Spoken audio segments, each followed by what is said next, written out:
All right, looking at Mrvl here. So today earnings came out, and basically as soon as it opened, it's dropped heavily from about 64 bucks, and it's already down to 58 and some change, just below 59. So looking at this though, I'd say it's still super bullish. It's way above this moving average.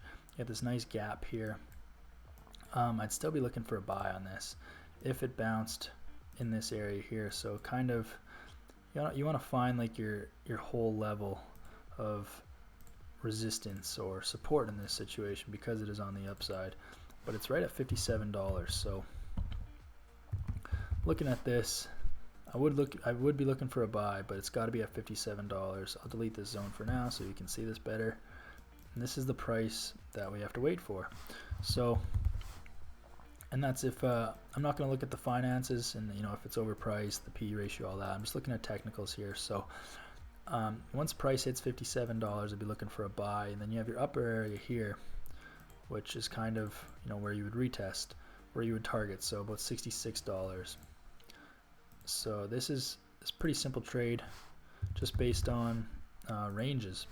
So as long as price still functions accordingly, and you still have your, basically you're looking for a buy at $57 up to 66, and that's if price rejects this $57 area. So if it breaks this $57 area, then it's probably going back down to about 49ish, because it is common for price to want to fill this gap, and also this moving average. So between the current price and this moving average, it's going to want to try to fill.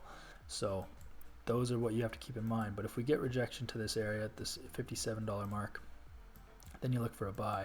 You can see it's catching up to this 4-hour moving average pretty dramatically, but both once price hits $57, this moving average will be pretty close too, and it should function as some sort of support for this stock here. And then I do see it, as long as it resists this $57 mark and creates some support and some structure there, then you'd be looking for a long position all the way back up to $66. I think is fair. We don't know if it's going to go higher, but there's a good chance that this is just ranging, and if it finds support here at 57, there's no reason why it can't head back up to 66. So that would be my first position on this, and all I would do is just wait. So right now price is below this 1-hour moving average, and you can see as it opened up here at 64, it's heavily sold off. So all you got to do is wait. You got to wait for price to come down to this area first. So step one is wait for price to come down to this area, and then we'll just cinch this up to here. So you got like this area here. Anything below 57 bucks, you want to see it come down, touch, and start to reject. And then once it rejects, you want price to break back up, and then you want it to also, it's nice if it rejects again and it's just a little bit higher.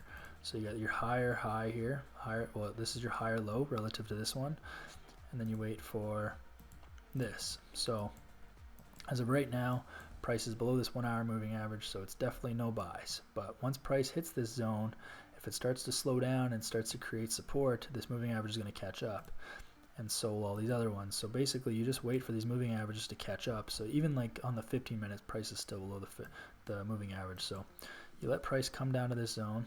This is the 15-minute time frame. Let it come back up, let it retest again, and then boom, there's your entry. And if you wait long enough and you're disciplined enough, what'll happen is all these moving averages will catch up. So your 5-minute, your 15-minute, your 30-minute, even your 1 hour will all catch up by the time this structure fully sets up and is ready to go. And then you do not buy this until then.